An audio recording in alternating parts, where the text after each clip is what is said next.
So, good morning, everybody. Thank you for joining today's session. I'm Sean Gibb. I'm the Events and Marketing Manager at Pro Manchester, and I'm delighted to welcome you to an introduction to self-coaching, hosted by Cath Brown of Skillful Conversation.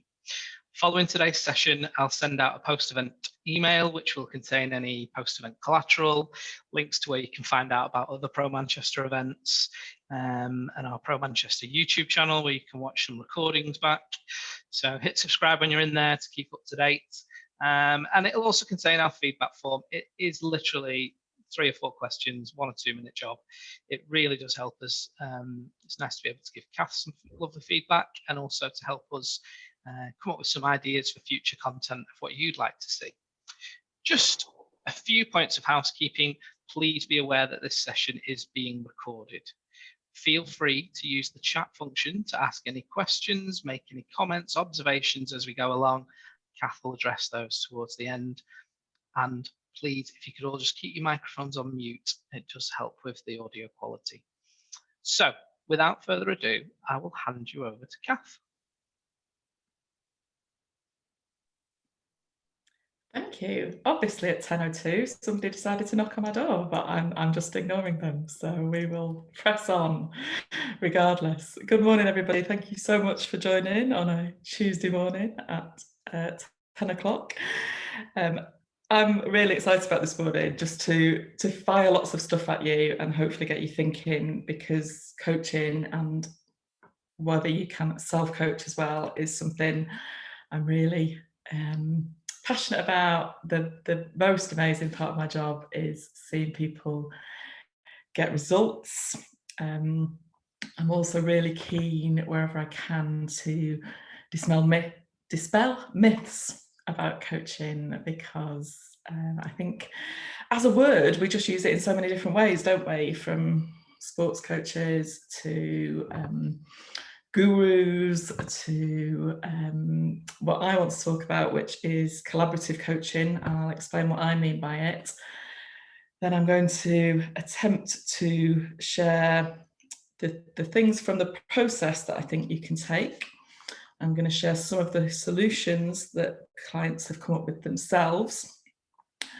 Not because I think solutions can be generic, but frameworks for them perhaps can be. So I'll share some of those. And then I've got a couple of slides towards the end. One, just different takeaways that might work for you. And the other one is a slide with some questions that I ask people before I start to work with them as a coach. And what they often tell me is that that causes them to pause and think. So I don't think there'll be anything too mind-blowing today, but I think it's a chance to pause, think about things. My hope is that if you have a particular problem in mind at the moment, or an issue, maybe I don't know, you're thinking of applying for a promotion, you're worrying about how to market your new business, you are envisaging a difficult conversation that might bring you into conflict with somebody that you've therefore been avoiding. If any of those things are ticking on, then hopefully some of the things I share might help, so you can apply them perhaps even as you go along. The other thing that might be useful to do is, if any of you are leaders, and in particular new leaders, have a think about how you could apply this to how you work with your teams or the people you work with. And as Sean said, if you could put questions in the chat as we go, that will give me an idea of how much time I need to leave. There we go. How much time I need to leave at the end, because I want to get us finished on time, hopefully, so you can all get on with the rest of your days. But very happy to connect afterwards on LinkedIn, etc., if there's anything else you want to ask. Now, in case you are here because you're a little bit cynical about whether you can self-coach, I actually genuinely got a message from a coachee, somebody I'd worked with as a coach, this weekend. She's somebody I know separately. We've done a couple of formal coaching sessions together, and then we'd left it. for a few months. And she then messaged me at the weekend to say that she'd been getting in a stew about something. This was about leaving a job, actually. Feeling thwarted, and she thought of talking to me, and by osmosis knew what she needed and wanted to do. Then she messaged me a couple of minutes later and said, the osmosis bit is really true. I just had to ask myself, what would I say? And I knew the answer: the power of coaching. Now that sounds like I wrote it, but I didn't. So I can promise you I didn't write that. A formal testimonial, hopefully to appear on the website soon. And I think it happens with a lot of clients. Once they get into the process of using some of the tools with me, it becomes a lot easier for them to apply it in their day-to-day lives. And I am really conscious that for many, particularly in the corporate sort of market, coaching is an investment. It's expensive. One of the things I do is work with, for any women on the line for whom cost is a problem, I work with a brilliant organisation called Queen Bee Coaching, which is part of the Pankhurst Trust in Manchester, that provides free coaching to suitable candidates who wouldn't be able to access it elsewhere. And hopefully some of the tools we share today will work as well. So what I mean by coaching is a conversation, hence the name of my company, Skillful Conversation. It is having somebody, a coach, to listen, to challenge, but also to support. I do some mentoring, I do some facilitating, but with my coaching hat on, I don't tell or advise. I am all about having the client work out their own solutions, because I do firmly believe that they will then be the best solutions for them, and they'll be most likely to put them into action. And I just want to say something about that third bullet point. When did you last have someone listen to you attentively for an extended period? Someone with your interests at heart, someone who wants the best for you.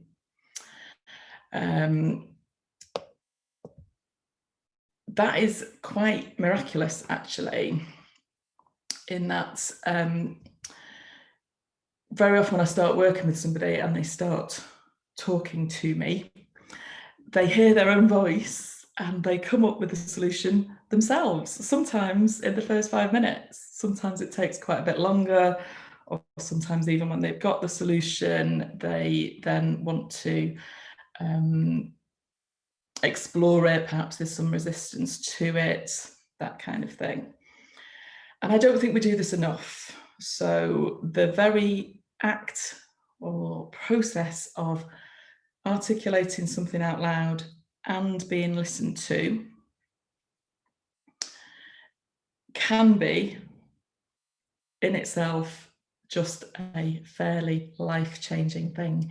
Time, it's mostly about the time that you take and give to somebody. There are some other key elements to coaching. Oh, I think I might have gone too far then because I was being impatient. So if this one disappears, I'll come back.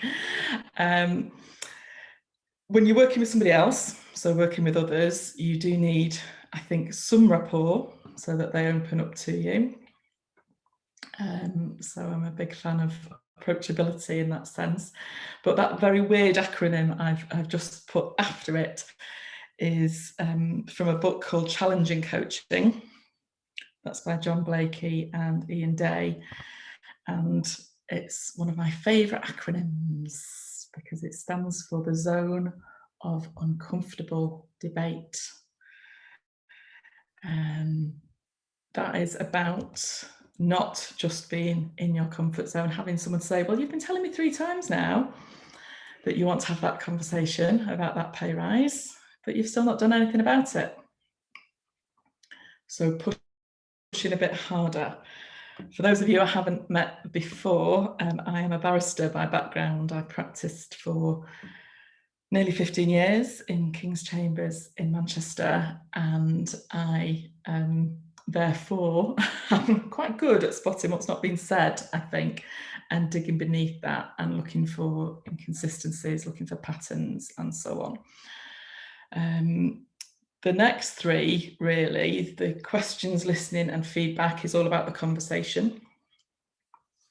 So having somebody that can prompt you, but then can actually just stop and listen. Silence itself is a big tool as well. And the feedback and accountability, I think of together, really. They are all about the person who is listening, being able to say back to you that that doesn't quite fit with something else, that your body language doesn't fit with what you're saying, perhaps that you are saying you're enthusiastic, saying you are committed to a change, but it's not coming out in your voice, and so on.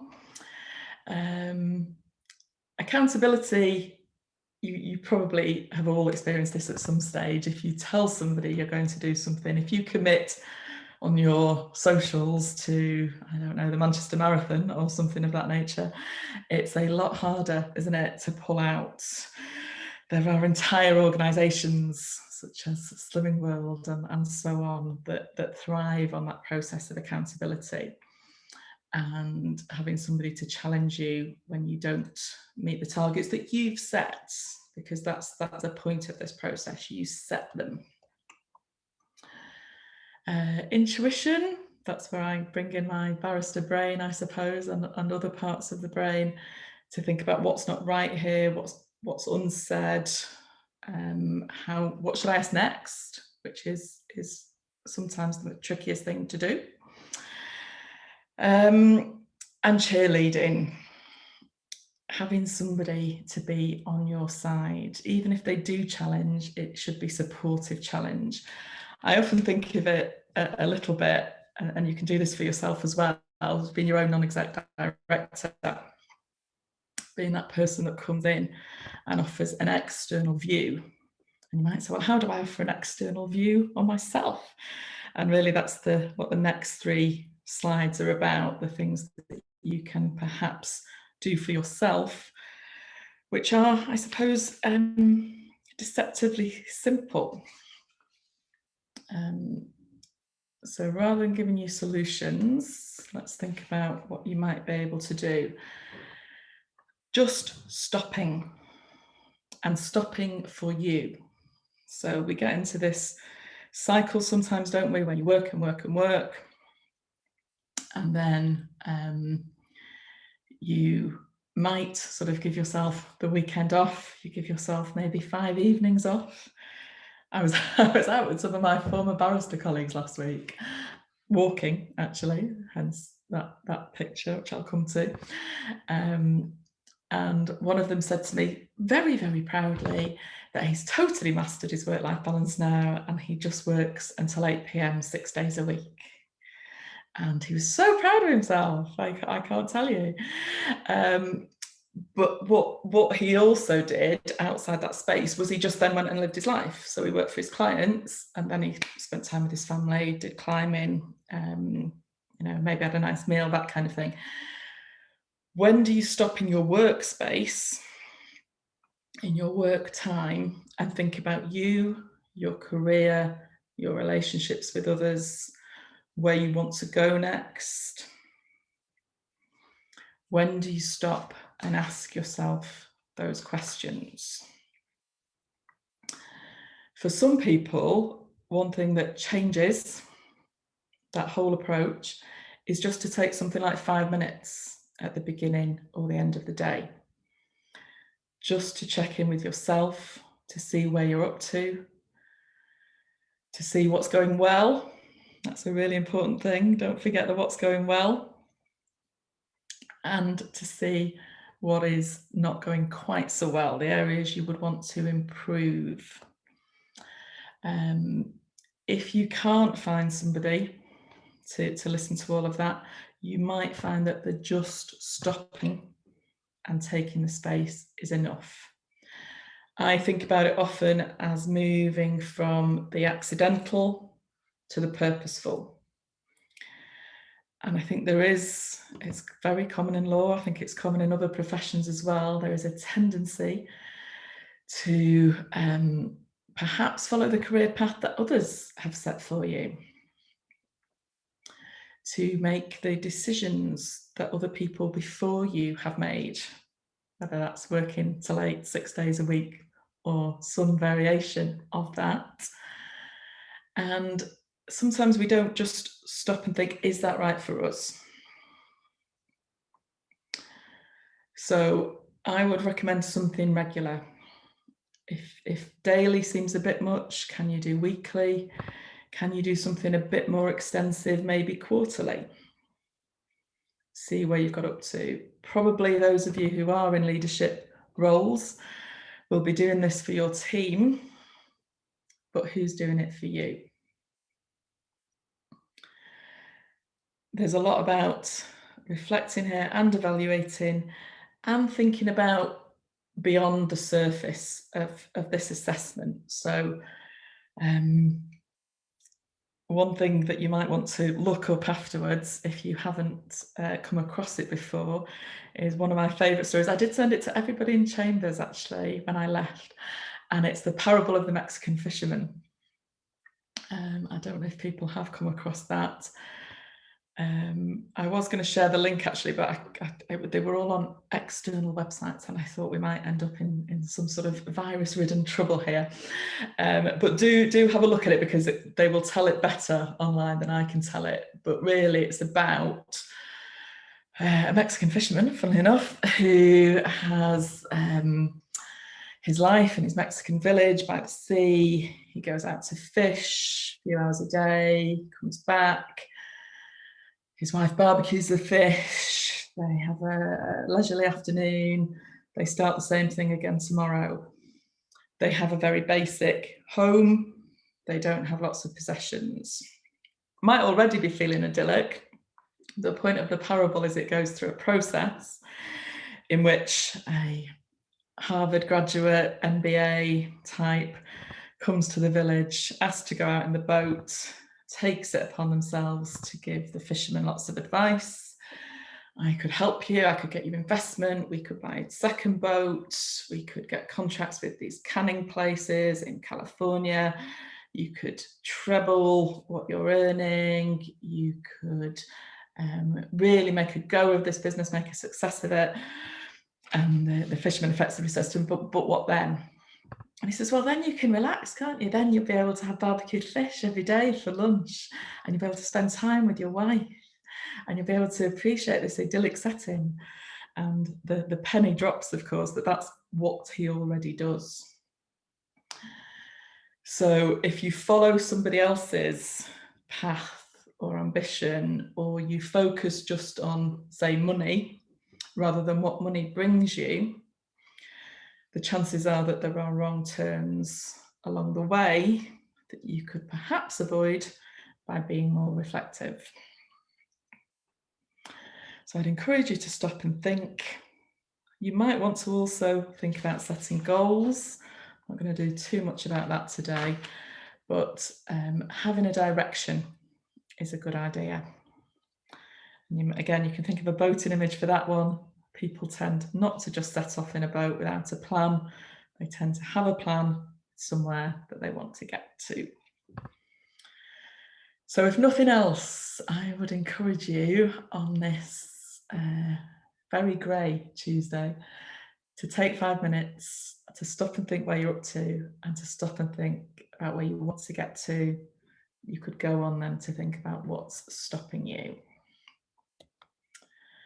Now, I will add into that one, find your listeners or your notepad. I think that both writing down and speaking out loud have a disproportionate power. Some of us have quite busy internal chatter.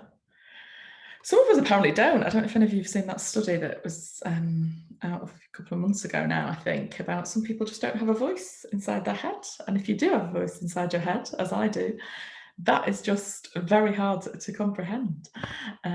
But some people process in very different ways. I think for most people I've worked with, and certainly for me, finding people who will listen to you can be a really valuable step forward. Writing it down, similarly, can access different parts of your thoughts, different parts of your brain, and it helps you see it just as it helps you hear it, rather than it going round and round and round. So the very act, that there's a lot, of course, about the conscious and the unconscious brain and what does what, but the act of speaking out loud or writing down, once you've found your time and space, can really strengthen that process in a disproportionate way. I do think, just at its very simplest, one thing for us to think about and bring into our conscience is that if you're struggling with a problem, how should I structure that presentation? Then leaving it, going to do something else, going for a walk, as the previous slide was suggesting. Sometimes even just waking up, having a shower, the thinking that your brain has done overnight articulates itself. This used to happen to me all the time as a barrister. I would spend days prepping a case and then work out on the morning, either in the shower or in the car, what it was that it was actually about. So again, we're stepping back, but we're adding in the finding the listener, finding the notepad, taking some time out, but not time just to watch the football, time to focus in, process with you. I do think I would add into that as well that one of the quotes I often use around coaching and mentoring actually is, I think it's supposedly an African proverb across the world today, is that if you want to go fast, go alone. If you want to go far, go together. So I think for me, there's a bigger theme underlying that there, to find people who will listen to you. And of course, I would hope you would do the same for them. I end up working with a lot of senior leaders, particularly in law firms, who end up with nobody to speak to because they just perhaps report into the board every quarter or something of that nature. So I suppose find your listener might also be find your tribe. Okay, and then can you somehow replicate the accountability of coaching? Share what it is that you want to achieve. Possibly just with your notebook, preferably with others. So once you've had the time, the space, and the reflection, and you have set upon your path, you will do better. I can say this from experience. You will do better if you share that with somebody, and perhaps somebody also who will check in with you. So let me know how you get on when you've had that conversation. Come back to me next month when you've put together your presentation. It keeps you on track, because otherwise you just end up with nebulous dreams rather than actual goals that will take you to where it is that you want to go. I often put feedback in with accountability, so I will just say a word or two about that. And it's one of the biggest differences, I think, in my transition from barrister to coach, is the embracing of feedback. I did in fact work with a coach before I left the bar, and one of the things that came out was that I valued in a career feedback and appreciation. We can sometimes interpret feedback negatively, can't we? It's perhaps where our mind goes automatically or instantly. But being positive, telling people what they've done well, telling yourself what you've done well can make a big difference. Ask for it. Ask people, how could we work better together? We've finished that project now. How could we do it better next time? And then you perhaps automatically then end up with somebody that can hold you accountable.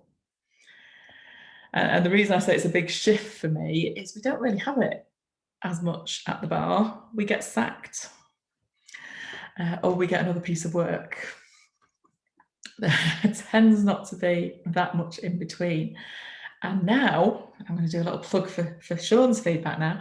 Now I'm obsessed with it. If I, not so much on an hour like this, I'm not going to put all that onus on you. But if I deliver a course or if I work with somebody as a coach for 6 months, I always ask them at the end, what can I do better? And if they say nothing, I get a little bit bristly. You can try harder, give me something I can do better.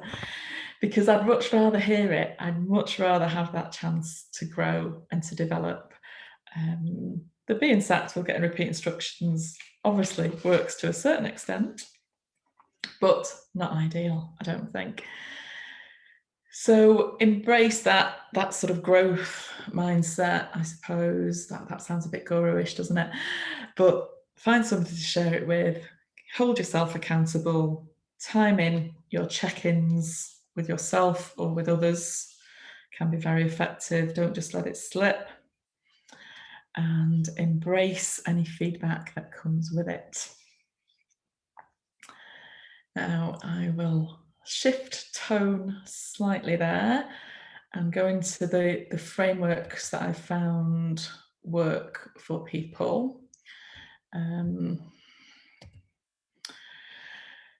So my coaching philosophy is based on the belief that your solutions will be the best ones and that you have the solutions.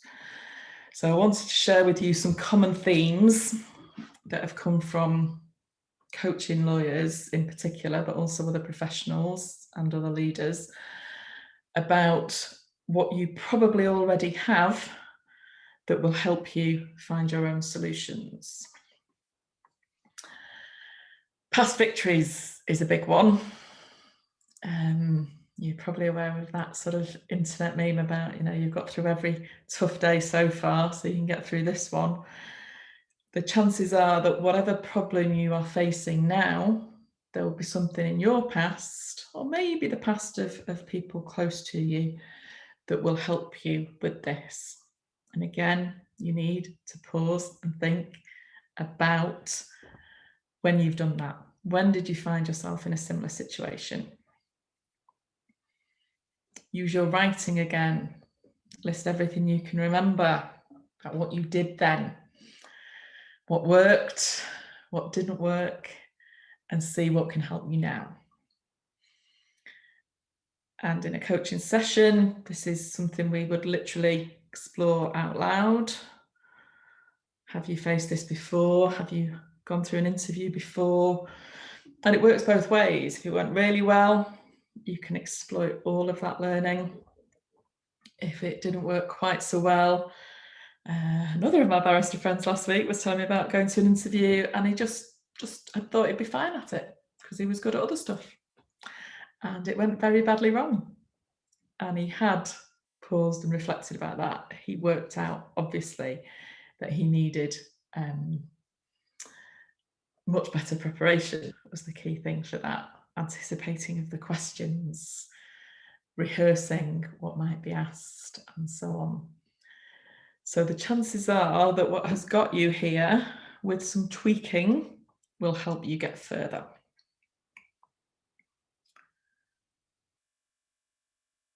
Don't just assume that because you have climbed a ladder, those assets won't assist you in going any further.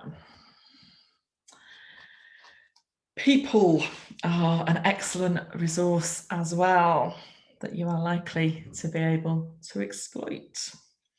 we've just had a whole weekend or day at least of gratitude, haven't we? Saying thank you to people. People love to help. Now, obviously, that is a vast generalisation, but I think it's a better generalisation than the alternative, which is to imagine that they don't want to help you. People get a real buzz out of it. I do that free coaching through Queen Bee. I get something out of it every time. I'm about to do free group coaching with their volunteers. I know I'll get more out of that probably than they will, because I will learn from them.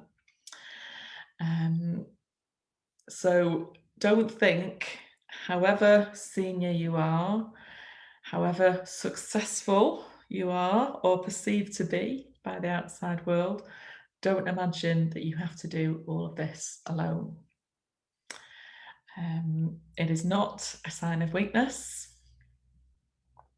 It can be a positive for both parties involved. Look for people around you. People have done a similar thing. Look for people who can hold you accountable. And if you can, of course, pay it back. But if you can't pay it back to that individual, then you can pay it forward. One of the most inspirational people I've ever met was a woman who was one of the first women on Wall Street, she told me, I think back in the 70s, and she did a qualification. I don't think it was her first degree, but she did some sort of qualification at Yale, where the lecturer, this is how it used to be, I suppose, to a certain extent, the lecturer wrote on it, I'm pretty sure she said he gave her an A grade, but also wrote on it, maths is no place for women. And she then had to pause and think about what she was going to do next. Somebody paid for her to do, I don't know if it would have been an MBA then, but the equivalent. And she became a very successful investor, very successful lecturer. She does a lot at Stanford, which is how I met her. She was doing some expert witness work. And what she has done ever since she got to a sort of financially viable position, she has paid for somebody to go through a postgraduate course at one of the Ivy League colleges, and who hasn't been able to afford to do it themselves. And all she asks of them is, well, two things actually. She asks them to pay it forward when they can, and she also asks them to come and do a guest lecture, I think once a year, where she's teaching. And heaven knows how much that's cost her over the years, but look at what she's got back from it as well. So you'll have your own past successes to fall on, and you will also have people who will be able to help you. You just have to work out who they are, and then you have to be brave enough to ask them. And then your own narrative. I thought I better put a cheerleader picture in here. What goes on in here, whether it's words or pictures. What we often work with, and this is why I've got this as a theme or a framework that often comes out as a solution, is the taming of the voices, the getting out of your own way, the stopping being your own worst enemy. And there are some excellent theories again around this. We can't all squeeze them all into an hour, but shifting stories, I can't remember his name, I'll find it for the email. Shifting stories is a good one. If you're constantly telling yourself you're not good enough, how can you change that story? If you don't want to go through a sort of coaching process, then start by noticing it, address it. Some of it might be right. Some of it might have some logic to it, but some of it might be nonsense. And you can then work out which is which and work on changing it bit by bit. Hear what's being said, tweak it so that it suits you better. Because if it is your own voice that is holding you back, that is, I would suggest, something that you can change. It takes work, it takes quite a lot of self-awareness, but it can be done. One of the things that helps some people, it's back to writing down, I'm afraid, but it's collecting successes. So if you did have what's often called imposter syndrome or slightly different issue of lower confidence, then there can be a tendency to focus on what you haven't achieved. This is going to tie in with the model we're going to look at next, what you haven't achieved, rather than looking at what you have and looking at what your strengths are. I recently did a sort of 360 feedback and coaching exercise with a team at a client's company, and I started every single coaching session after the 360 feedback report had been sent by saying, what did you find in that report to celebrate? And you would have thought I was asking them to solve the conflict in the Middle East. It was as if that were the most difficult question in the world. And they did everything they could to avoid answering it. They would go straight to a score that they didn't like. And I would have to say again, that's not what I asked you in my best courtroom voice. I asked you what you found in there to celebrate. It's hard for some people, but for some people, only a little shift can make a big difference. So an exercise I do with some people is make them write a witness statement that would support them in court if they were accused of being an imposter. Who could come and support you as a supporting witness, saying you're not, you deserve to be where you are, and what could you say to support that also? Okay, so they were my 3 common themes in how my clients often reach a more successful position or resolve their problems. And then I wanted to go into some rapid fire thoughts, really, that just might help you with either your own issues or with helping those in your team. And I said we would link right into the first one.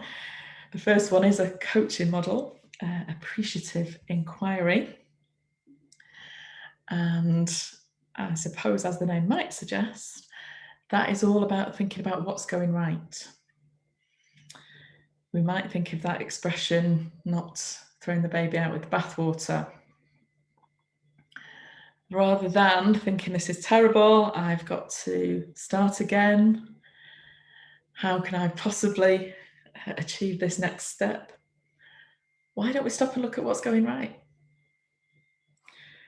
And a really interesting exercise you might want to try is to try and fill a full A4 typed 3-columned piece of paper or screen with adjectives. Positive adjectives that describe you. What's going right? And it also feeds into, when you're coming up with your solutions, it feeds into being able to dream big, I suppose. Not just to think of the first thing that springs to mind, but actually to dig a little bit deeper. And if I just flick down to the 3rd and 4th bullet points there, I mentioned before about silence being powerful. This is particular, I think, for those of you working with others, working with teams, working with people who might need your help. And the key often, I think, is firstly for somebody to know that they'll be heard. So to get used to that silence. And secondly, for you not to rush in with the answers if you're helping somebody else. So one of the things I will often say to coaching clients before I work with them is, this won't be like a normal conversation. Parts of it might feel uncomfortable. Parts of it might be full of silence, but that is an important part of the process. On many coaching courses, we will be told, try to keep the conversation 70% on the client, 30% on the coach, as it were. So when somebody comes to you, I think there's two ways of looking at this. When somebody comes to you with a problem, I think best practice in this style, probably not if, you know, a building is about to blow up or something like that. Those 360s I talked about before are in quite heavy chemical storage type company. So there's definitely different areas where you have to adopt different styles. But if somebody's talking to you about career progression, something non-urgent, then they will probably do better at finding their own solutions if firstly you throw it back to them. What do you think? And secondly, you wait, because what they are most likely to say initially is, I don't know. And if you wait a little bit longer, what comes out can be, again, to use that word, magical. Don't know if any of you have read Time to Think by Nancy Klein. I think I did a course recently on this, and I think we were told not to bother with that one because she's rethought a lot of it, but it's still on my bookcase and one that I love. And it is founded really on the belief that what we need is the space and time to think. People need to know that they will be heard, and that allows them to access better sources, better information. So don't just rush for the first solution either, is what I would say. And that's where it ties in with appreciative inquiry. A really good exercise is to think of all the possible solutions that there might be, even if they're ridiculous, even if they involve flying to the moon. Just open up your thought process in that way and see what comes out. Master the reframe. How can you see this differently? That can make a big difference for people if they are a bit stuck in a negative mindset. Turning fear into excitement, exploiting that adrenaline you might feel as nerves or horror into something you might enjoy instead. Again, you don't want to use that if a toddler's about to run in front of a car. But there are circumstances where just trying to see, how can I think about this differently? Another good question to ask yourself, my best friend was saying this. If my best friend was saying, I can't do it, can't possibly do this, what would you say to them?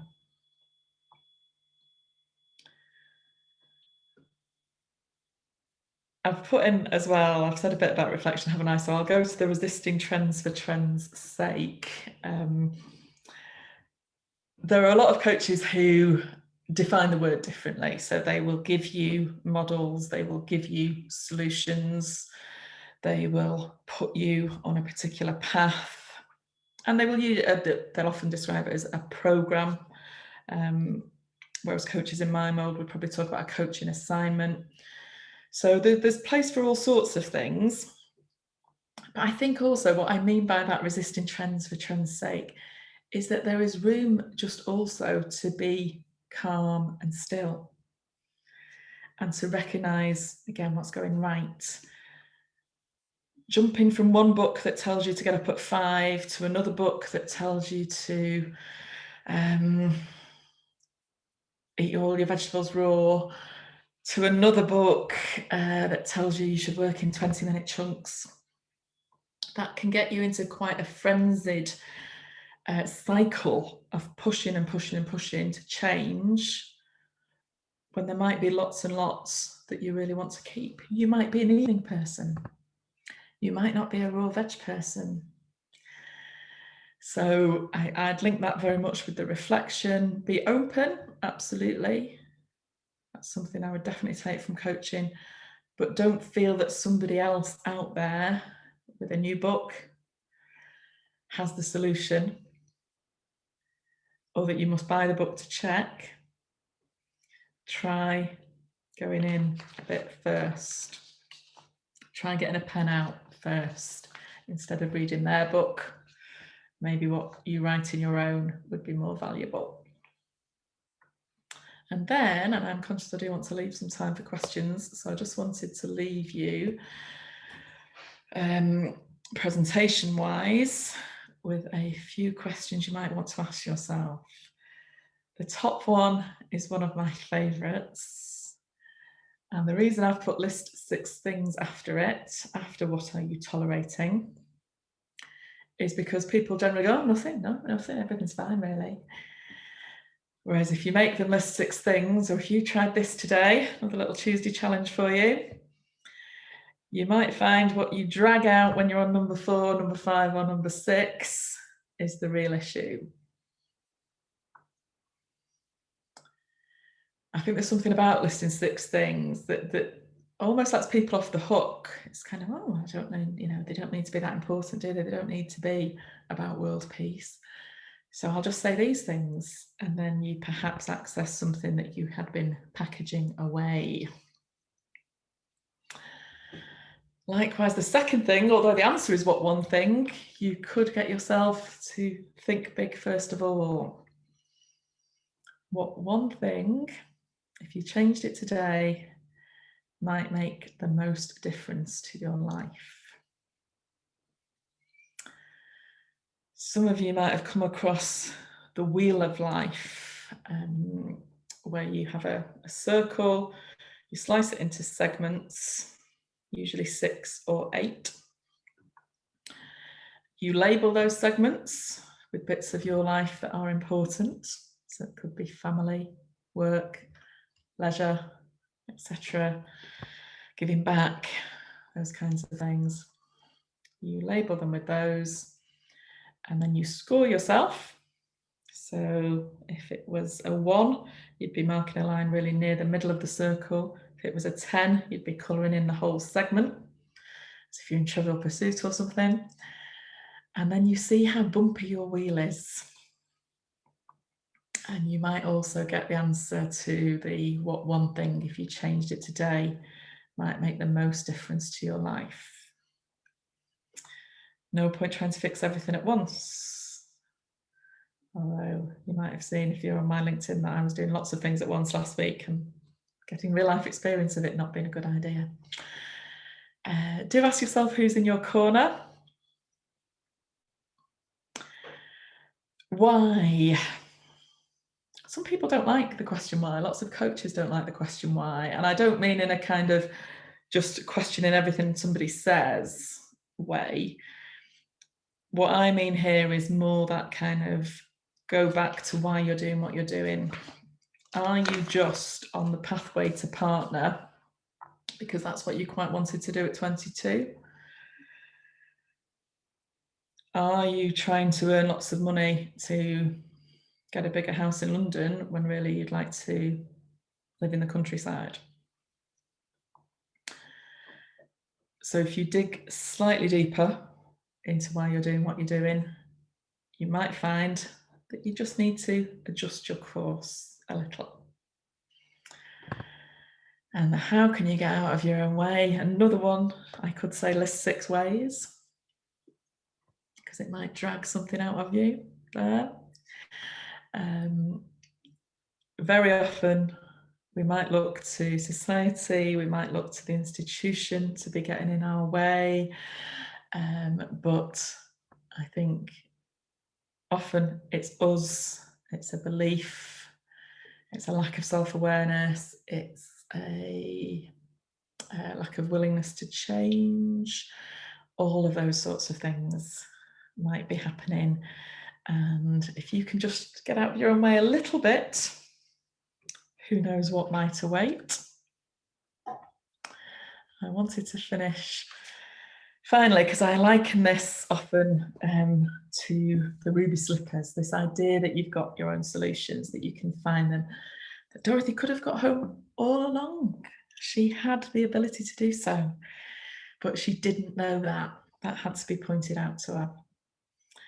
And the text on this slide is the one of the fundamental presuppositions of NLP, neuro-linguistic programming, which I don't formally use, but I've read and taken a lot from, which is that everybody is doing the best they can with the resources that they have available. So be a bit kinder to others and be a bit kinder to yourself also. And don't be afraid to get help from all those fabulous people that Dorothy found and others. So I'll stop sharing there. I am going to have to just apologise to one of the people in the chat that we've not covered Johari's window, which is a way of thinking about, to put it very simply, what you know about yourself, what others know about yourself, what your blind spots are, and things like that. So I'm not going to go into that in full, but I think a lot of what I've spoken about reflects that sort of approach. It's being more aware of what's going on in here, asking for that feedback and learning a bit more about yourself as you go. And Esu's question, feel free to fire any more questions, everybody else, for the last 5 minutes. Do you have to have a certain personality trait to self-coach? I suppose you need some, but you don't need them in spades. I suppose you need some patience. You need some commitment.